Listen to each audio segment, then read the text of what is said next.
জয় গুরু। সবাইকে শুভ সকালের প্রীতিময় শুভেচ্ছা জানাচ্ছি।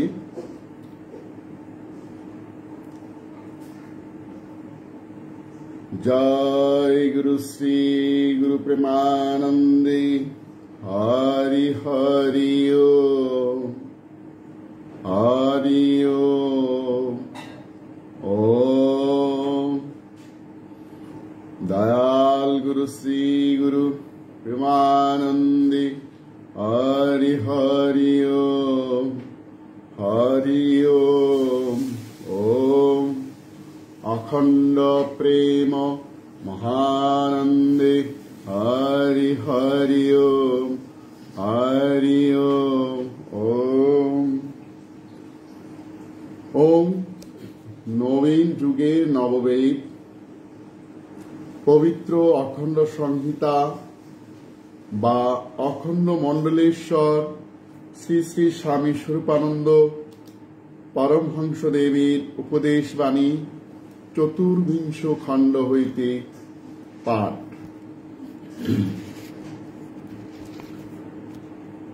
শিক্ষাগুরু। হাওড়া নিবাসী জনৈক পত্র লেখকের পত্রের উত্তরে শ্রী শ্রী বাবামণি লিখিলেন, সদাচার শিক্ষার জন্য বহু গুরু হইতে পারে, তাহাকেই শিক্ষাগুরু বলে। যেখানে যে ব্যক্তিকে দেখিবে তোমার চেয়ে উৎকৃষ্ট জীবন যাপন করিতেছেন, অমনি তাহার চরিত্রের ও আচরণের শ্রেষ্ঠ অংশটুকু নিজ চরিত্রে ও আচরণের মধ্য দিয়ে প্রতিষ্ঠিত করিবার জন্য চেষ্টার নাম শিক্ষাগুরু গ্রহণ। মন্ত্রদান বা পুনর্দীক্ষাদান শিক্ষাগুরুর কর্তব্য নহে, প্রয়োজনও নহে। এই জন্যই অবধূতের সংখ্যা অসংখ্য গুরু ছিলেন। বক, ভ্যাক, কুকুর, বেদ প্রভৃতি সর্বশ্রেণীর জীবের নিকট হইতে আমাদের শিক্ষণীয় আছে। অতএব যখন ইহাদের চরিত্রের ও আচরণের শ্রেষ্ঠ অংশের অনুকরণে প্রবৃত্ত হইব, তখনই ইহারাই শিক্ষাগুরু। কিন্তু ইহাদের প্রত্যেকের নিকট হইতে মন্ত্র গ্রহণ এক প্রকার আধ্যাত্মিক বেশ্যাবৃত্তি ব্যতীত আর কিছুই নয়। স্ত্রী যেমন শ্বশুর, ভাসুর, দেবর, গৃহগত অতিথি সকলেরই সেবা করে, কিন্তু স্বামী ব্যতীত অপরের শয্যায় শয়ন করে না, তদ্রূপ উন্নতিলিপ্সু সাধক ব্যক্তি প্রত্যেক মহাপুরুষেরই সেবা পূজা দ্বারা নিজের মধ্যে তাহাদের জীবনের সদ্গুণ সমূহকে প্রতিষ্ঠিত করিবার চেষ্টা করে, কিন্তু কাহার নিকট দীক্ষা গ্রহণ করেন না। কিন্তু পল্লীগ্রামে শিক্ষাগুরু নামে এক প্রকারের ধর্ম যাজকরা অন্যত্র দীক্ষিত নরনারীদের লইয়া যাহা করিতেছেন, তাহা প্রকৃত প্রস্তাবে গুরুগিরির এক অতি উৎকট ও নিরতিশয় আপত্তিজনক কদর্য বেবিচার ও অসঙ্গত ব্যাপার মাত্র। যে নাম পাইয়াছ নিষ্ঠা নিয়া লাগিয়া থাকো, ওই নামের মধ্য দিয়া জীবনের পূর্ণ শান্তি অর্জন করিতে পারিবে। 10 দিকে যে মন দেয়, সে নিজের পায়ে কুঠারাঘাতই করে। বহুজনকে যে নীচ বল্লভ বলিয়া জ্ঞান করে, তার অবস্থার বাজারের গণিকার অবস্থায় অধিক তফাৎ নাই।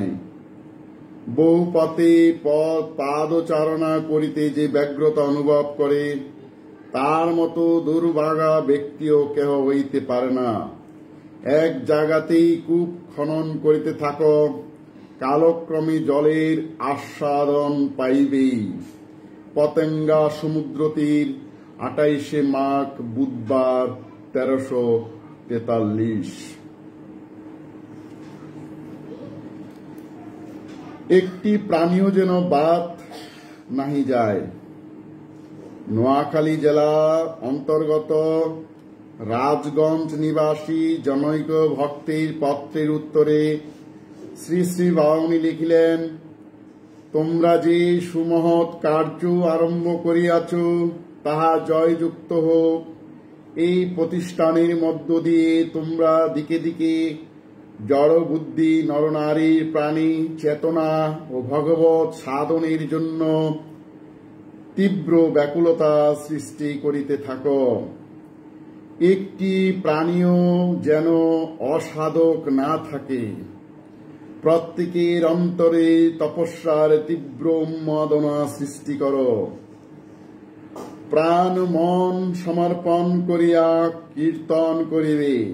সকল নির্জীব প্রাণ সজীব করিয়া কীর্তন করিবে। সকলকে সকল কার্যে সাদরে আহ্বান করিবে। প্রত্যেককে তনুমন সমর্পণের সুযোগ দিবে। নিজেকে ছোট ও অপ্রধান রাখিবে। ইহাই প্রকৃত সেবকের লক্ষণ। সেবক কখনো যশমান কর্তৃত্ব বা প্রশংসা চাহে না। প্রতিষ্ঠাকে সে সুকুরি বিষ্ঠা জ্ঞান করিয়া বর্জন করে।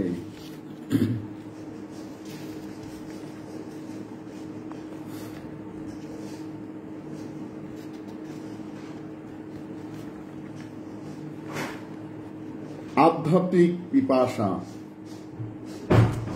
ঢাকা জেলা অন্তর্গত লৌহজং হাই স্কুলের জনৈক ছাত্রের নিকট শ্রী শ্রী বাউনী লিখিলেন, ভগবত কৃপায় তোমার প্রাণী আধ্যাত্মিক পিপাসা জাগিয়াছে। এই পিপাসা ক্রমশ বর্ধিত হোক, এই আশীর্বাদ করি। সত্য সংযম সাধনা তোমার জীবনের মূল মন্ত্র হোক। সাধনা করিলে সংযম সুপ্রতিষ্ঠিত হয়। সংযম প্রতিষ্ঠিত হইলে সত্য লাভ সহজতর হয়। তোমার জীবন ক্রমশ এই তিনটি পরম কল্যাণের সহিত দৃঢ়রূপে সংলগ্ন হোক। তোমার জীবন পূর্ণ হোক, পবিত্র হোক, প্রাণবন্ত হোক। মহাপুরুষদের মহত্বকে স্মরণ। সিংহট্ট জেলা অন্তর্গত কানেহাট চপাকান নিবাসী জৈনকপ যুবককে শ্রী শ্রী বাউনী লিখিলেন, মহাপুরুষদের চরিত্রের ত্যাগ ও সংযমের কথা মনে মনে আলোচনা করো। তুমি সংযত ও পবিত্র থাকিবে। এই সচ্চিন্তার দিবারাত্রি অনুশীলন করো।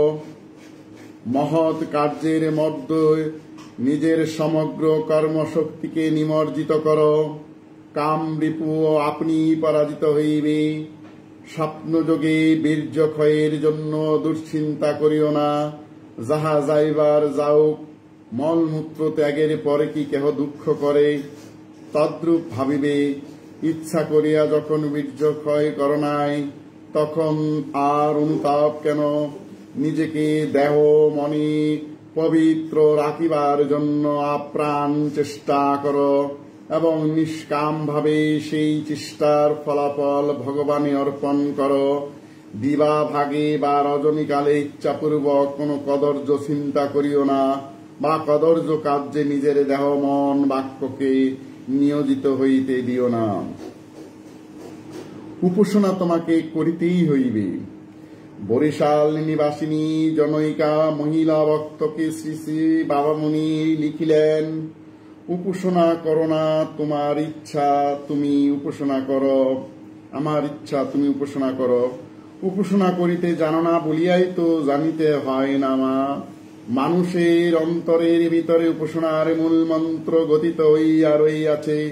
নিজেকে বিশ্বাত্মার সহিত যুক্ত করিবার চেষ্টারই নাম উপাসনা।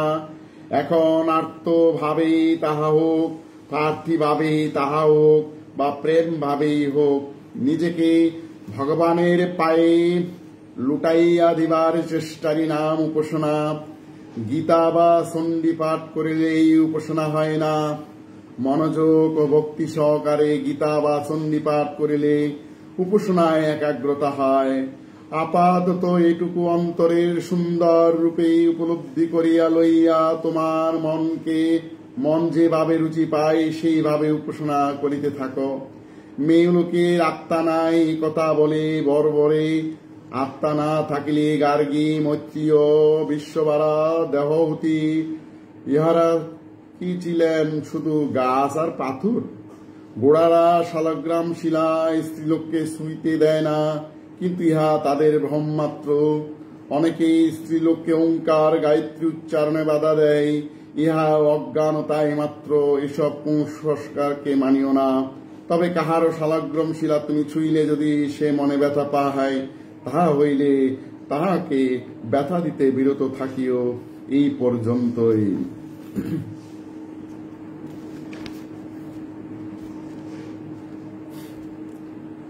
উত্তেজনাহীন কাজ।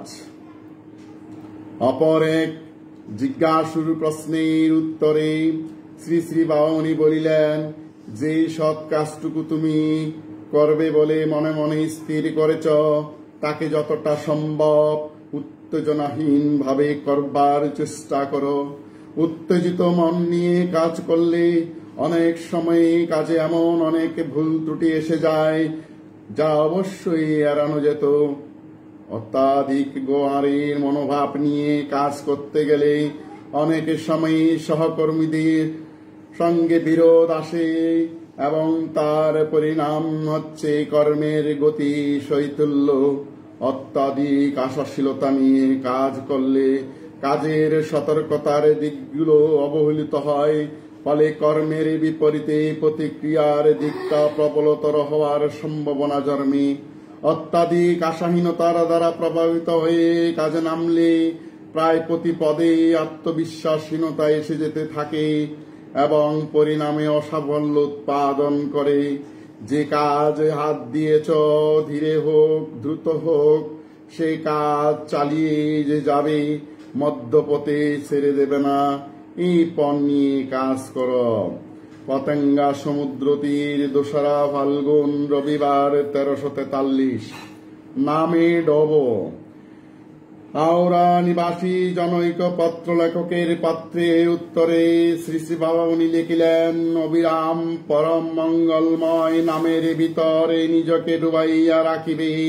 জগতের সহস্র কোলাহল সংকুল আসক্তিমূলক ব্যাপারসমূহ হইতে নিজের চিত্তকে সর্বতভাবে বিযুক্ত করিবার নাম জন্য চেষ্টা পাইও। ইহা জীবনের ক্ষুদ্র সুখ শারীরিক শ্রমের দ্বারাই সাধিত হইতে পারে, কিন্তু ইহ পরজীবনের অনন্ত সুখ অবিরাম মনকে ভগবানে সংলগ্ন রাখার মধ্য দিয়াই লাভ হইবে। হরিওম। অখণ্ড সংহিতা পাঠ আপাতত এখানে সমাপ্ত।